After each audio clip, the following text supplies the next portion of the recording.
Hello bashers! Kung panahon nga ng tag-init ay hanap-hanap natin ng maliliguan kagaya ng ilog at falls. Ngayon naman tag-ulan ay mas maganda itong puntahan kasi mas malakas ang agos ng tubig ng mga ito. Kaya naman, pinuntahan namin itong isa sa kilalang waterfalls dito sa Barangay Simpukan sa Puerto Princesa, ang Tagkurering Waterfalls. So paano nga ba makapunta dito? From town proper, bibiyahe kayo ng almost 1 hour kung kayo ay dadaan sa Barangay Bakungan. Dalawa kasi ang pwedeng daan dito at ang isa ay nasa Nuksan. Mas malayo nga lang ito kung i-compare sa kabilang daan. So once na marating nyo na ang kanto going to falls mismo ay kailangan nyo munang dumaan dito sa kanilang registration for your details and fees na rin. From here naman, going to falls ay mga 5 to 10 minutes na lang. Pagdating nyo sa starting point ay dito na magsisimula ang twist ng trip nyo. Pababa, madulas at medyo mahirap na daan kasi ang madadaanan nyo papunta o pababa sa mismong falls na nais yung marating. Pero carry lang kasi may lubid naman na pwedeng makapitan. Pagkatapos yung mahirapan pababa ay siguradong mapapawi ang kaba at pagod nyo dahil ganito lang naman kaganda ang bubungad sa inyo.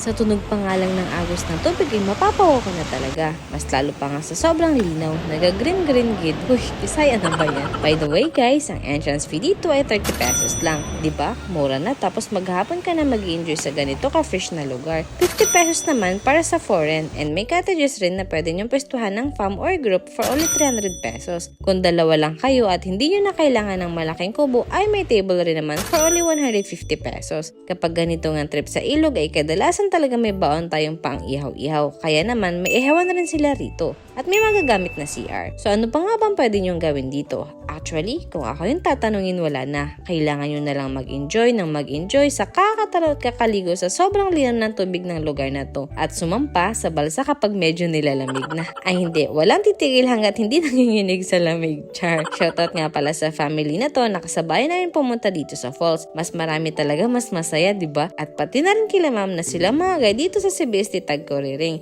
So that's it for this video guys. And ayan, panoorin nyo na lang kung gaano ako kahirap paakit ng pauwi. Puntahan nyo na para mag-enjoy kayo at marasan nyo rin to. Salamat sa panonood. Yun lang. Bye!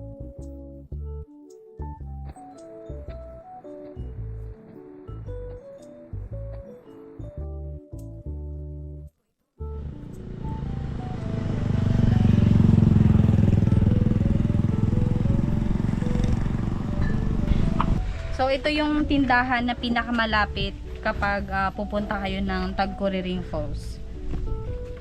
Ito yung daan na to, papunta siya ng Tagkawayan and then dito naman sa kabila is yung Nuksan. At dito yung registration ng Tagkurering Waterfalls kapag pupunta kayo doon papasok. So kailangan nyo muna mag-register dito before kayo magdiretso. Siguro mga 5 to 10 minutes lang yung motor or biyahe from here going to doon saan. Medyo may part lang doon sa dulo na malubak and dito naman yung semento.